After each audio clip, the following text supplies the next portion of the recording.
Namaste all. Myself Pujit. I'm an IT professional currently undergoing yoga certification course. So it's only been like 2 weeks since I have started this course, but boy, I really enjoy a lot. So mine is a morning batch. Starts at 5:45 a.m.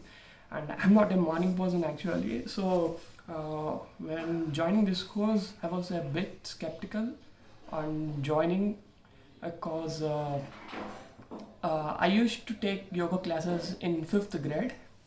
So I still remember as clear as day. It was boring and I didn't like the classes that day. So fast forward, after 12 years, currently I am undergoing a course right now. So I'm undergoing this course under Nursing's Goel guidance, and he's an amazing guy.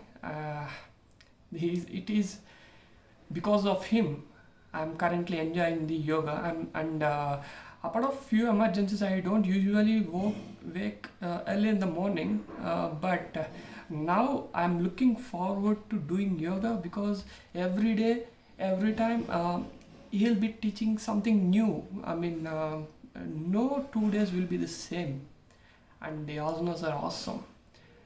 So it is because of him I think I am feeling my nerves down, and as I am an IT professional, it is important for me to be clear of mind, be active throughout the day, to be more productive. So that's my take on it. Thank you for bearing with me.